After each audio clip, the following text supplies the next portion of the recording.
Well, this is the second time I had to come, and I finally found the grave I was really looking for.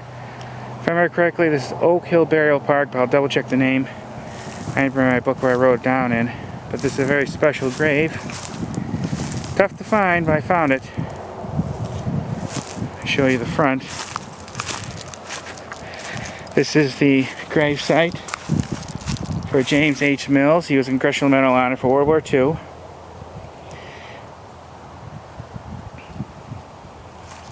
And this is located in Lakeland. There's also a street named, or highway named after him. There's a few things in there. I filmed earlier in my channel a monument they put in a Veterans Park in Lakeland, if you want to see it. But this is a grave site for him and his wife. He passed away in 1973, and it's a really tragic story how it happened. He was murdered. He pulled over to help what he thought was a stranded motorist. Turned out to be a thief who killed him, and I'm not sure if he took off with his car or exact circumstances. I've only been able to find out a little bit about it, but you can check out his Wikipedia page. That gives you some information. But I mean, think about it. He's an American hero, and the way he died should never have happened, and he died long before his time. He was only 50 years old. He was born in 1923, and he passed in 1973. And this is pretty impressive tombstone. You see, it has Italy on it with Sicily.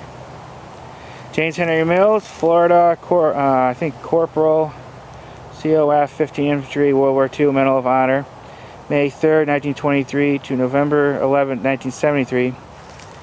And this is a copy of a citation. I'll try to read it to you.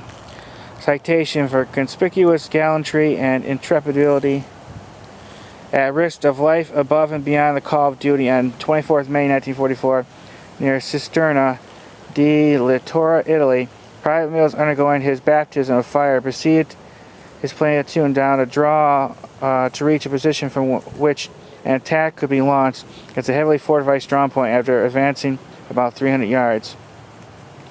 Private Mills was fired on by a machine gun only 5 yards distant. He killed the gunner with one shot and forced the surrender of the assistant gunner. Continuing his advance, he saw a German soldier in a camouflage position behind a large bush pulling the pin of a potato masher grenade.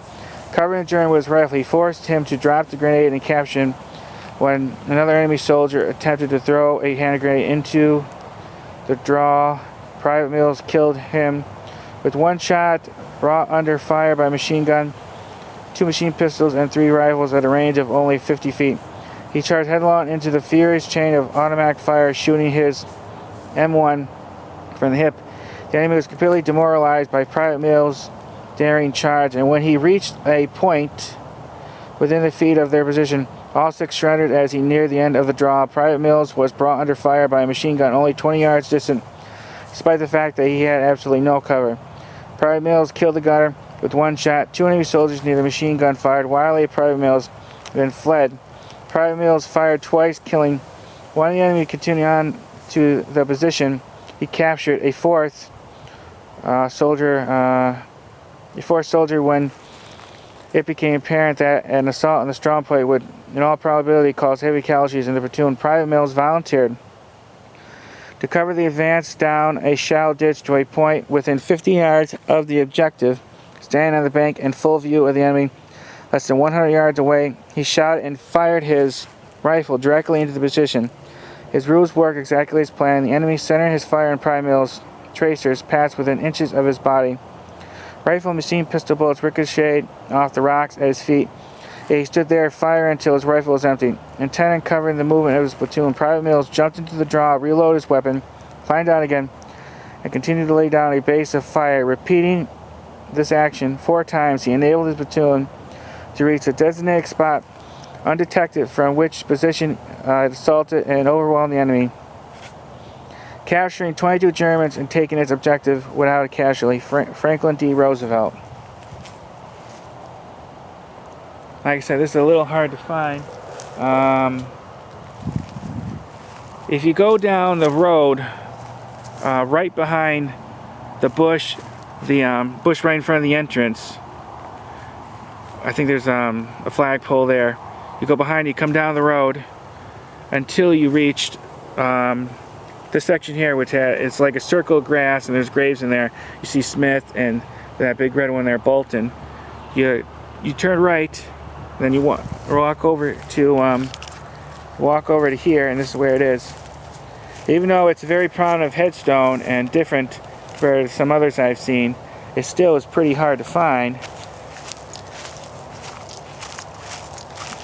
I had to come here a couple times. Wait a second, let me put this up here. That's Medal of Honor flag. I don't know. I'm just gonna put it here. I don't know if that's the best spot.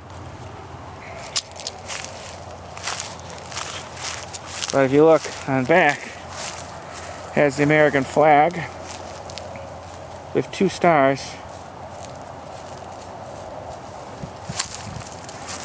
Very nice headstone, very patriotic. I didn't know him, but I'm assuming he would approve.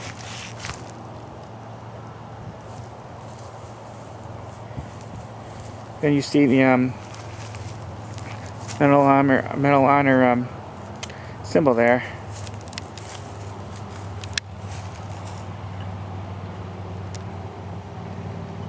So if you want to visit his grave, pay your respects, this would be the this is how you find it.